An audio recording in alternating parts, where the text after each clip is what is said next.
तो last episode में हम लोगों ने देखा था कि फेंग हान जुआनशेन माउंटेन रिवर कंपटीशन के लिए निकल जाता है और उसके साथ शाओलिन भी होती है, मगर रास्ते में उसकी मुलाकात मास्टर जियांग कोंग और नानटियान के साथ हो जाती है और वहाँ पर वो लोग एक दूसरे को चैलेंज भी कर देते हैं। मगर फिर शाओलिन फेंग हान से कहती है कि ये होंगवी कौन है, तो फेंग हान उससे कहता है कि जो चीज तुम्हारे लिए जानना जरूरी नहीं है उसके बारे में मुझसे मत पूछा करो। ये कहने के बाद वो लोग दोबारा से भी काफी हैरान होते हैं कि या तो वो पहले ही वहाँ पर चले गए हैं या फिर अभी तक कोई भी नहीं आया।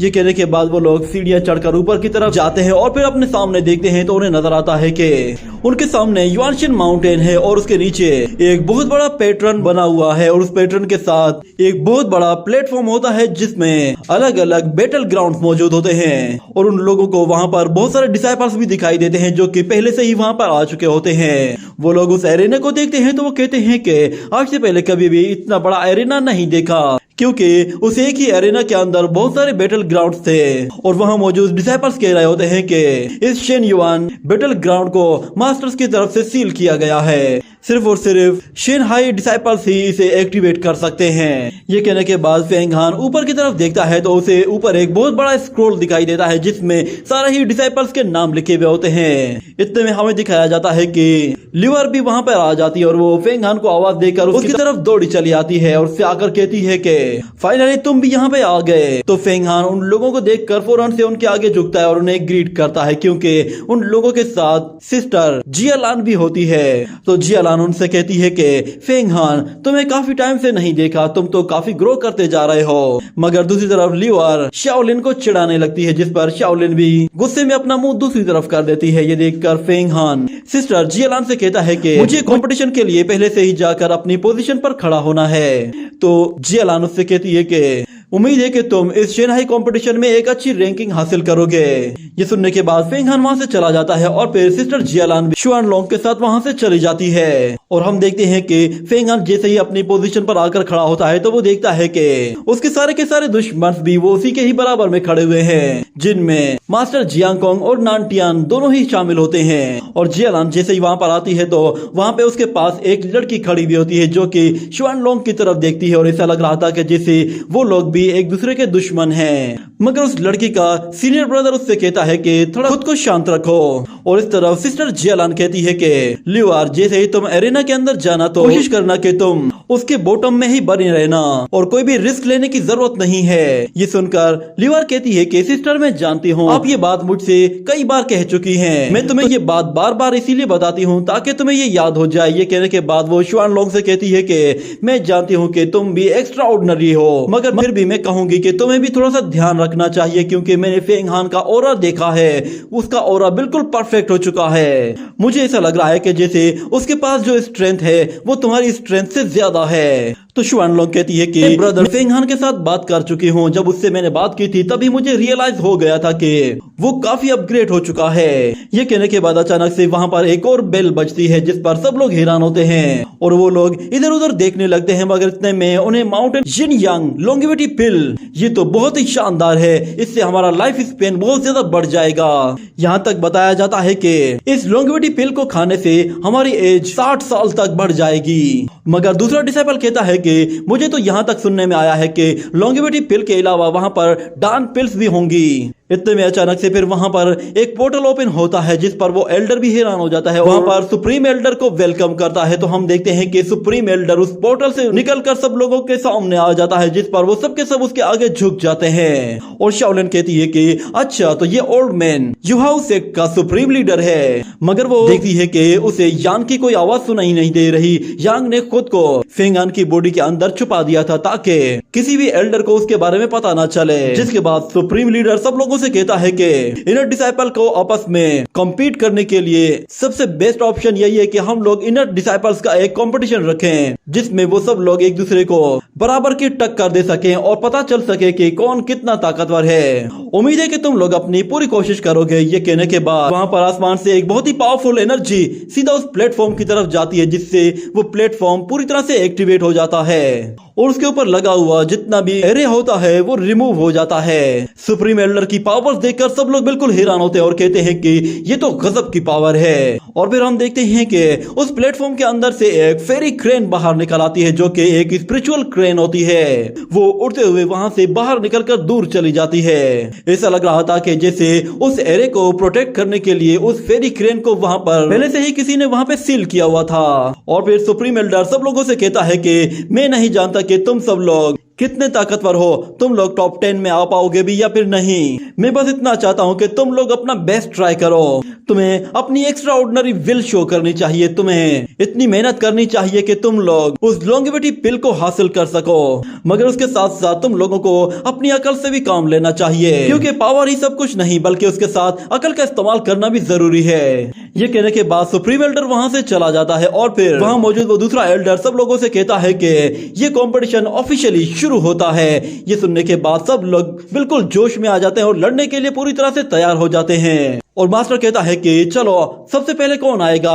ये सुनने के बाद फेंग हान आगे बढ़ता है और हमें दिखाया जाता है कि एक एक करके वो सब के सब उस प्लेटफॉर्म पे आ जाते हैं और एक साथ सारे ही लोग प्लेटफॉर्म में एक के बाद एक फाइट करना शुरू करते हैं। फेंग हान अपनी फाइट आसानी से जीत जाता है और ल्यूआर ने भी अपनी फाइट जीत ली थी, जिसके वहां पर एक के बाद एक वॉरियर जीतना शुरू हो जाते हैं, जिनमें सबसे पावरफुल डिसाइपल उस कंपटीशन में अपनी हाईएस्ट रैंकिंग की तरफ आगे बढ़ रहे होते हैं। यहाँ तक कि नांटियान भी उस कंपटीशन में पार्टिसिपेट कर रहा था और उसने अपना मैच भी जीत लिया था। जिसके बाद वो सब के सब देखते हैं कि उस कंपटीशन में सिर्फ और सिर्फ 16 लोग ही कामयाब हुए हैं और फर्स्ट राउंड भी खत्म हो जाता है। जिसके बाद वहां मौजूद एल्डर सब लोगों से कहता है कि फर्स्ट राउंड कंप्लीट हुआ है। ये कहने के बाद वो अपनी एनर्जी का इस्तेमाल करते हुए वहां मौजूद बैटल राउंड्स को एक साथ आपस में जोड़ देता है, जिससे वो लोग बिल्कुल परेशान हो जाते हैं क्योंकि सारे ही डिसाइपल्स एक दूसरे के बिल्कुल क्लोज हो गए थे। फेंग किंग भी वो फेंग हान के बिल्कुल क्लोज आ गई थी। उसे लगा कि शायद उसकी फाइट अब फेंग हान के साथ होने वाली है। वो अपने विप के साथ फेंग हान को मारना चाहती थी, मगर दूसरी तरफ नांटियान उसके कंधे पे हाथ रखता है और उसे शांत होने के लिए कहता है। और फिर वहां मौजूद एल्डर कहता है कि जितने भी डिसाइपल्स इस वक्त प्लेटफॉर्म में मौजूद हैं, ये डिसाइपल्स अपना मैच जीत चुके हैं। अब इन्हें अगले राउंड की तरफ भेजा जाएगा। तुम 16 के 16 लोग युहाउ सेट के आउटस्टैंडिंग डिसाइपल्स में से हो। उम्मीद है कि तुम सब के सब अपना बेस्ट ट्राई करोगे। मगर मैं तुम्हें एक बात बता दूं कि ये फाइट सिर्फ और सिर्फ स्ट्रेंथ के दम पर नहीं बल्कि अकल के साथ भी जीती जा सकती है। जो बंदा इन दोनों चीजों का इस्तेमाल करेगा वही टॉप में आएगा। और फिर 1-on-1 का नाम दिखाया जाता है, जिसमें पहला नाम होता है फेंग हान का। उसका मुकाबला यिन शिनहाई के साथ होने वाला है। ये देखने के बाद वहां मौजूद जितने भी डिसाइपल्स होते हैं वो सब के सब उस प्लेटफॉर्म को छोड़कर वहां से चले जाते हैं। और फिर फेंग हान के पास ल्यूआर आती है और कहती है कि फेंग हान बेस्ट ऑफ लक, मैं चाहती हूँ कि तुम ये मैच जरूर जीतो। तो फेंग हान कहता है कि हाँ क्यों नहीं, मैं भी यही चाहता हूँ। और शुआन लोंग भी उससे कहती है कि जूनियर ब्रदर अपनी पूरी कोशिश करना।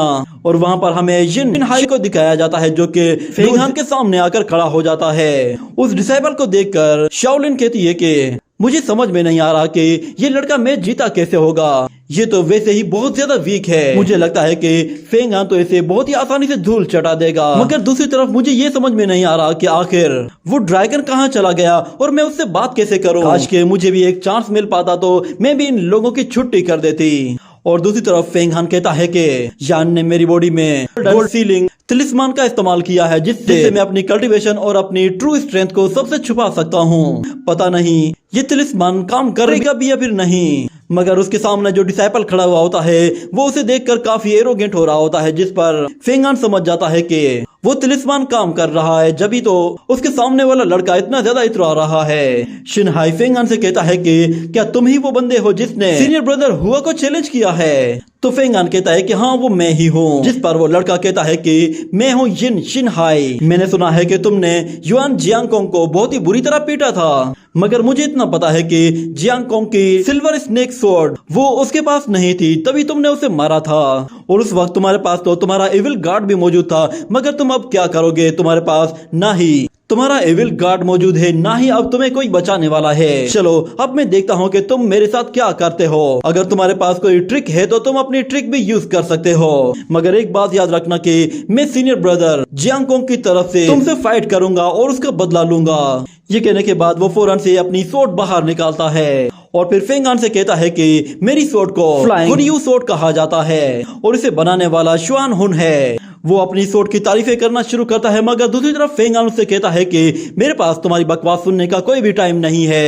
ये सुनकर शिनहाई कहता है कि ओह अच्छा, तुम कुछ ज्यादा ही एरोगेंट हो। ये कहने के बाद वो अपनी सोट लेके उस पे जैसे ही हमला करता है तो फेंग हान उसकी सोट को बहुत ही आसानी से डॉज कर रहा होता है। शिनहाई अपना पूरा जोर लगा रहा होता है। उसके स्किल्स इतने ज्यादा अच्छे नहीं होते, मगर उसके पास थोड़ी सी स्पीड थी जिसके दम पर वो फेंग हान को हराने की कोशिश करता है। मगर अचानक से फेंग हान अपनी फिंगर्स के जरिए ही उसकी सोट को रोक लेता है और जैसे ही उसे छोड़ता है तो वो दोबारा से अपनी सोट के जरिए हमला करने की कोशिश करता है, मगर फेंग हान उसके अटैक्स को आराम से डॉज करते हुए पीछे हट जाता है। ये देखकर शिनहाई भी काफी परेशान हो जाता है और लीवार ये देखकर हमें दिखाया जाता है कि वो डिसाइपल जैसे ही दोबारा से फेंग हान पे हमला करता है तो इस मर्तबा फेंग हान खुद को डिफेंड करने के बजाय अब थोड़ा सा ऑफेंसिव हो जाता है और उस डिसाइपल पर हमला करके उसे नीचे गिराता है और तेजी से उसकी तरफ आगे बढ़ते हुए उसे एक जोर से मुंह पे लात मारकर उछालकर पीछे फेंक देता है, जिसकी वजह से उसकी सोट भी उसके हाथ से छूट जाती है। ये देखकर वो बहुत ज्यादा परेशान हो जाता है क्योंकि फेंग हान ने अभी अपनी सिर्फ और सिर्फ 10% ही पावर का यूज किया था और हम देखते हैं कि वो डिसाइपल दोबारा से अपनी सोट को अपने पास बुलाता है और हवा में ऊपर जाते ही अपने एक तिलिस्मान का इस्तेमाल करता है, जिससे वो वहां पर हर तरफ धूल मट्टी फैला देता है ताकि वो फेंग हान पर अब छुप कर हमला कर सके। ये देखकर वहां मौजूद किसी को भी कुछ भी दिखाई नहीं देता। फेंग हान कहता है कि अच्छा तो तुम इस स्पिरिट मिस्ट के जरिए मुझ पे हमला करने की कोशिश करोगे, और इस तरफ लीवार कहती है कि ये धूल मट्टी कुछ अजीब सी है क्योंकि मैं इन दोनों में से किसी को भी नहीं देख पा रही। मगर शुआन लोंग कहती है कि ये स्पिरिट मिस्ट है, इसका असर पूरे के पूरे बैटल ग्राउंड में हो जाता है, जिसकी वजह से वहां मौजूद कोई भी चीज दिखाई नहीं देती। इस तिलिस्मान को इसीलिए यूज किया जाता है ताकि कोई भी बंदा अपने अपोनेंट को हराने के लिए उस पर बहुत ही आसानी के साथ छुपकर हमला कर सकता है, चाहे वो कितना भी ताकतवर क्यों ना हो। इस मिस्ट के जरिए बड़े से बड़े कल्टीवेटर को हराया जा सकता है। और दूसरी तरफ फेंग हान कहता है कि मुझे मालूम नहीं था कि इस लड़के के पास इस तरह की कोई ट्रिक होगी, मगर अचानक से वो फ्लाइंग सोर्ड फेंग हान के बिल्कुल पास से होते हुए ऊपर चली जाती है। मगर फिर जैसे ही वो सोर्ड दोबारा से फेंग हान के पास आती है तो फेंग हान उसे डॉज करते हुए कहता है कि तो यिन शिनहाई सिचुएशन को रिवर्स करना चाहता है। वो न सिर्फ खुद छुपा हुआ है, यहाँ तक कि उसने अपनी फ्लाइंग सोर्ड को भी छुपाया हुआ है। मगर इतने में अचानक फेंग हान शिनहाई को आते हुए देखता है तो वो उसकी सोर्ड को डॉज करने की कोशिश करता है, मगर शिनहाई के अटैक फास्ट होने की वजह से फेंग हान के बिल्कुल क्लोज होकर जा रहे होते हैं, जिससे फेंग हान को भी थोड़ी सी दिक्कत होती है। मगर इतने ज्यादा अटैक करने के बावजूद भी शिनहाई फेंग हान का कुछ भी नहीं बिगाड़ पाता और फेंग हान आहिस्ता आहिस्ता एक कदम पीछे हट जाता है और वो उसकी मूवमेंट को रीड करने की कोशिश करता है। इतने में वो जैसे ही फेंग हान पर दोबारा हमला करता है तो फेंग हान उसे देख लेता है और उसके अटैक्स को फिर से डॉज करना शुरू कर देता है। शिनहाई अपना पूरा जोर लगा देता है और अपनी स्पीड के जरिए फेंग हान को मारने की कोशिश करता है, मगर फेंग हान उसे एक ही किक के साथ उठाकर दूर फेंक देता है और उसके पास पहुंचते ही उसे गले से पकड़ लेता है। मगर शिनहाई जैसे ही उस पर सोर्ड से अटैक करता है तो फेंग हान उसे जोर से पकड़कर जमीन पे दे मारता है और एक ही पंच के साथ उसका काम तमाम करने की कोशिश करता है, मगर शिनहाई वहां से भी निकल जाता है। ये देखकर फेंग हान कहता है कि ये काफी इंटरेस्टिंग है। वो सोर्ड ओरा को अपनी तरफ आते हुए देखता है तो वो फिर से उन सोर्ड्स को डॉज करता है। इस मर्तबा शिनहाई एक सोर्ड के बजाय 2 सोर्ड्स को यूज कर रहा होता है और उस धूल मट्टी में छुपकर फेंग हान से कहता है कि इस मर्तबा तो तुम नहीं बचने वाले। ये कहते ही वो अपनी फ्लाइंग सोर्ड को मल्टीप्लाई कर देता है, जिस पर लीवर भी काफी घबरा जाती है और कहती है कि आखिर ये किस तरह का जाल है। और फेंग किंग भी कहती है कि फेंग हान तो गया, मगर वो सोर्ड्स जैसे ही उसकी तरफ आगे बढ़ती हैं तो फेंग हान अपने चारों तरफ एक बैरियर बना देता है, जिसकी वजह से वो सोर्ड्स उससे टकराकर वहीं पर ही गिर जाती हैं और वो धूल मट्टी भी पूरी तरह से गायब हो जाती है। जिसके बाद फेंग हान को मौका मिलता है और वो शिनहाई को पकड़कर उस पर एक के बाद एक पंचेस के अटैक करना शुरू करता है और शिनहाई इतने में अपनी फ्लाइंग सोर्ड से फेंग हान पर पीछे से हमला करने के लिए अपनी सोर्ड को भी बुला लेता है, मगर फेंग हान उसे इतने ज्यादा पंचेस मारता है कि वो बुरी तरह से इंजर्ड हो जाता है और फिर फेंग हान उसे पकड़कर एक जोरदार अटैक के साथ उस प्लेटफॉर्म से दूर फेंक देता है, जिससे वो वहीं पे ही एलिमिनेट हो जाता है और उसकी सोर्ड भी फेंग हान के पास पहुंचने से पहले ही जमीन पर आ गिरती है। तो फेंग हान उस सोर्ड पर अपना पैर रखकर खड़ा हो जाता है और फिर अनाउंसमेंट होती है कि फेंग हान ने अपना ये मैच जीत लिया है। और दूसरी तरफ फेंग हान उसी सोर्ड को उठाकर देख रहा होता है कि इतने में उसे याद आता है कि ये मैच खत्म हो चुका है। ये कहते ही वो अपनी सोर्ड दोबारा से शिनहाई की तरफ थ्रो करता है और अगले सीन में हमें ब्रदर हुओ टियान को दिखाया जाता है जो कि उस कंपटीशन को देखने के बजाय एक जगह आकर खड़ा हो चुका है। हम लोग वहां पर जाकर देखना चाहते हैं मगर हम लोग क्या करें, ब्रदर हुआ यहाँ पर है। ये कहने के बाद वो ब्रदर हुआ से वहां पे जाने के लिए रिक्वेस्ट करते हैं मगर ब्रदर हुआ उन पर गुस्सा करता है जिसकी वजह से वो लोग खामोश हो जाते हैं। और इतने में ब्रदर हुआ के पास एक मैसेज आता है जिसे वो फौरन से खोलकर पढ़ता है तो उसके अंदर कोई खास बात लिखी हुई होती है जिसे देखकर वो फौरन से उसी मैसेज को वापस कहीं और भेज देता है। और इसी के साथ ये एपिसोड यहीं पे ही एंड हो जाता है।